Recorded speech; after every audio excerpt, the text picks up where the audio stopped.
In this lecture, I will explain you about the method of electrical earthing and measurement of earthing resistance. The learning objectives of this lecture are methods of electrical earthing, procedure of electrical earthing, IS specification for electrical earthing, advantages of electrical earthing system, disadvantages of electrical earthing system, procedure of measurement of electrical earthing resistance, maximum value of earth resistance to be achieved. Now, I will cover all objectives one by one. So, let me see what are the methods of electrical earthing. How we do the earthing basically? Earthing shall be carried out as described in IS 3043 of 1987, pertains to Code of Practice for Earthing. According to this, there are following methods of the earthing: plate earthing, pipe earthing, rod earthing, strip or conductor earthing, and chemical earthing. Now, we will see about each type of the earthing in detail. There is a plate earthing. In case of the plate earthing, we use a plate as a earth electrode. The plate may be of copper having the dimension of 60 centimeter into 60 centimeter into 3.18 mm thickness, or it may be of the galvanized iron having the dimension of 60 centimeter into 60 centimeter into 6.35 mm thickness. It is buried vertically in the earth, which should not be less than 10 feet or 10 meter or 3 meter from the ground level. We should ensure that while connecting the earthing lead to the earth electrode or plate electrode, the joints must be with the minimum 2 nut bolts, and that should be very tight. Otherwise, we will defeat the purpose of the earthing. This is very common. We use to carry out the earthing in all electrical installations. We know the functioning of each and every parts of this earthing.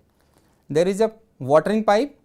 There is a pipe for protection of the earthing lead which goes up to the test point, a watering pipe. Above the watering pipe, a funnel is provided, an earthing pit is constructed. Above the earthing pit, a cast iron GI hinged or RCC slab cover plate is provided. Next is pipe earthing. Pipe earthing is the most common type of earthing. The size of pipe depends on the magnitude of fault current and type of soil. In pipe earthing system, a perforated and galvanized steel pipe having approved length and diameter is placed vertically in the wet soil. For wet and moist soil, the size of pipe is 40 mm diameter and 2.75 meter length, and for dry and rocky soil, the size of pipe is 40 mm diameter and 4.75 meter length. In rocky area, the pipe can be laid horizontally. This is a diagram of the pipe earthing showing the components, their dimensions of a pipe earthing. There is a pipe which has the hole, means perforated pipe of size 40 mm. There is a reducer socket of 40 mm into 19 mm which serves as a watering pipe. The another pipe we can take as a protection for the earthing lead, and rest is a similar. We have to make the earthing pit, put the funnel and the cover on the earthing pit. Next comes to the rod type earthing. The rod earthing is similar to the pipe earthing. A copper rod of 12.5 mm diameter or a GI rod of 16 mm diameter or a GI pipe of length about 2.5 meter and having cross section of 25 mm is buried vertically in the earth manually or with the help of pneumatic hammer. Here we can bury this rod with the help of the hammering, and we do not require to dig a pit for putting the earth electrode into the earth. The figure shows the various components of the rod earthing. Now, next type of the earthing is strip or conductor earthing. This type of the earthing is used in rocky strata where excavation of earthing pit is very difficult. A strip electrode size shall not be less than 25 into 4 mm in case of a galvanized iron and 25 into 1.6 mm in case of the copper. If round conductors are used as electrode, the cross sectional area of such conductor shall not be less than 3 square mm in case of copper and 6 square mm in case of galvanized iron or steel wire. The length of buried strip or the round conductor shall not be less than 15 meter. The length of electrode can be increased if necessary on the basis of soil resistivity so that we can achieve the required earth resistance. The electrode shall be buried in trench not less than 50 centimeter deep. If conditions necessitate use more than one strip or a round conductor electrode, these strips to be laid apart from each other having adequate distance not less than 100 centimeter. Now, how the earthing is to be carried out, or what are the procedure of the electrical earthing? Dig a pit of required size as per the type of earthing. Note that depth and width depends on the nature and resistivity of the soil. Joint the earthing lead with the earth electrode. Here we have to ensure that joint must be tight. Any loose joint will defeat the purpose of earthing. To protect the joints from corrosion, put grease around it. Put the earthing lead in a metallic pipe from the earth electrode to test point to avoid any type of mechanical injury to earthing lead.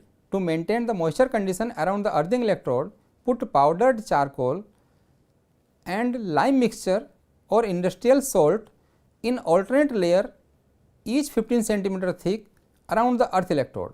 Minimum 4 to 5 layers are to be put. After that, fill the pit by excavated soil or imported soil which is capable to maintain the moisture. Here also it should be ensured that excavated soil to be filled into the pit very tightly, and we have to compact it because loose soil will again increase the earth resistance. Connect the earthing lead to test point with the help of thimble and nut bolts. Now connect the earth continuity conductor with the electrical machineries or distribution boards and the test point. If two earthing is to be done for a particular machine, then at least 3 meter distance is to be maintained between them. Earth continuity conductor, which is connected to the body and metallic part of the installations, should be tightly connected to earth lead and the test point. Test the overall earthing resistance through the earth tester. The earthing resistance must be within a permissible value. Next objective of this lecture is IS specifications for earthing. What all the specifications pertains to the earthing? As per IS 3043 of 1987, all medium, high and extra high voltage electrical systems and equipments must be earthed by not less than 2 separate and distinct earthing to provide adequate safety of the system as well as workers. The voltage between each live conductor and neutral or earth wire or metallic body parts is maintained in accordance with the level of insulation between them. An earthing electrode should be placed at least 1.5 meter away from the building whose installation system is being earthed.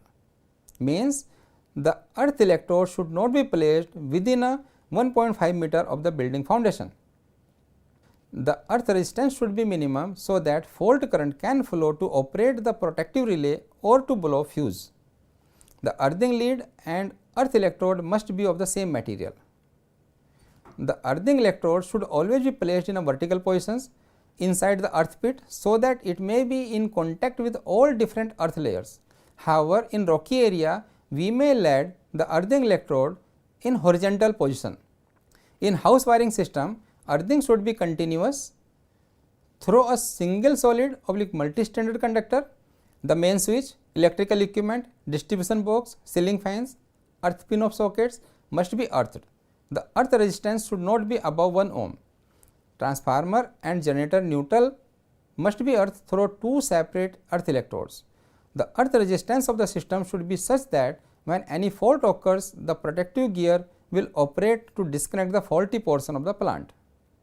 What are the advantages of earthing? As we have seen earlier that the basic aim of the earthing is provide the safety to the appliances as well as to the workers and users of that appliances. Based on that, we can define the advantages of the earthing system.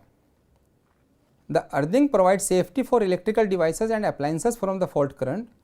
Earthing helps in avoiding the risk of fire in electrical installation systems. Earthing helps in discharging the faulty electric current directly to the ground. Earthing prevents the death caused by the electric shock. Earthing helps in protecting electric appliances from the damage. Earthing provides protection from our voltage and also provide voltage stabilization.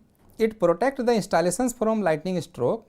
Earthing provides surge protection and protects from electric shock. Earthing gives the protection to apparatus from lightning discharge and high voltage surges. Earthing assists in detecting any fault in phase and neutral conductor. There are 2 disadvantages also of the earthing, because if the system is earthed, then it will become difficult to locate the line to ground fault, and earthing does not control the transient hour voltages. how to measure the earthing resistance and how will we ensure that we had done the earthing properly. The earthing resistance is to be measured by the earth resistance tester or by the Megger. Earth resistance tester or the Megger has the 4 terminals C1 P1, P2 C2 as shown in the figure. The terminal C1 P1 of earth resistance tester are connected to the earth electrode which is to be tested, and 2 spikes are used to connect the terminal P2 and C2. The distance of the spike C2 is minimum 30 meter from the earth electrode to be tested, whereas the distance of spike P2 from the earth electrode under test is kept 62% of the distance of earth electrode to spike C2. What to ensure? While connecting this circuit, the length of connecting wire from the earth electrode to terminal C1 P1 of Megger or earth resistance tester should not be more than 1 meter. All 3 electrodes should be in linear alignment, that is in straight line, to avoid unnecessary addition of extra earth resistance during measurement process. So, by this circuit diagram or by the help of the earth resistance tester or the earth Megger, we will find out the earth resistance and ensure that our earth resistance is within a permissible limit. This slide shows the maximum value of earth resistance to be achieved. Equipment to be earth and maximum value of earth resistance to be achieved in ohms are shown in the slide. Large power stations 0.5 ohm, major substations 1 ohm, small substations 2 ohm, factory substations 1 ohm, steel towers 3 ohm, industrial machine and equipments 0.5 ohm, house wiring or building earthing is also in the category of factory substation, that is 1 ohm. Thanks.